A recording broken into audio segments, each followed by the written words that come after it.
Hey guys, Jason here. Welcome back to another episode of Carveco Hacks. Carveco Hacks is a short video series that teaches you tips and tricks on the Carveco software. In today's hack, we're going to go over the Envelope Distortion tool in Carveco Maker and Carveco Maker Plus. Many of you probably use the Transform tool on a daily basis. This allows you to resize your vectors to any size that you want simply by stretching it in and out or setting a size over here to the left and right. The Envelope Distortion tool is found over here on our left-hand bar. When we open this up, it does look a lot like the Transform tool, except the difference between the Transform tool and the Envelope Distortion tool is the Envelope Distortion tool allows you to stretch different parts of your model. So if I grab one of these nodes, it'll allow me to stretch the model by using these nodes and the Bezier curve wings. This is a really great tool when you're trying to make like a wavy flag or you want to create some bend in your flags. You can also insert nodes using your node editor and create new points in which to stretch. And these points will act as a new point from which to stretch with. So you can add a node and add any kind of distortion to that spot that you want. One thing to note when playing around with the distortion tool is that if you have the maintain smooth curves check, you won't get your Bezier curves and you'll only able to move these points like you would in art. So in order to have those Bezier curves, you have to have this maintain smooth curves unchecked. It's also a good idea to have the display virtual midpoints, which will give this little dot in the middle of each of our midpoints. This helps us give us a little reference to where that spot is. If you click on it and create a new node, it'll create a new mid spot in between that node and the next node. There's also an option to make copies using the Envelope Distortion tool. You can create a couple of copies of your distorted vector by simply creating specific number and entering a number in the number of copies. In Basic Maker, the Envelope Distortion tool only works on vectors, but in Maker Plus, it also works when the relief model is a floating clip art. Now I have this ripple flag that I had made. If we use our cookie cutter tool to make this a floating clip art, while it's floating clip art or it's in the blue, we can go up here to our Envelope Distortion tool, and our Envelope Distortion tool allows us to distort the actual 3D model. So in this example, we can actually create a distortion in our 3D model. And this is an easy way to change what your flags may look like when doing these wavy flags. It's a great way to show how to make them stretch. And then once you have everything in place, you can paste it back down.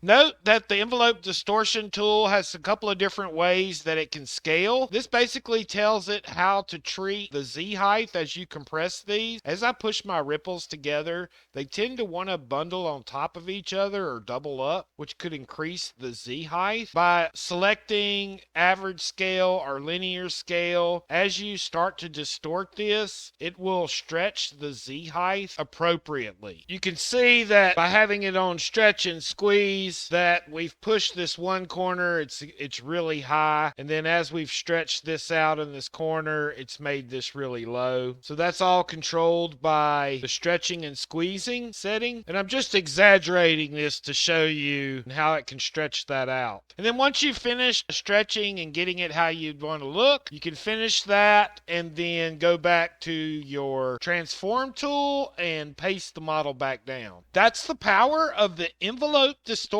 tool. See you on the next hack.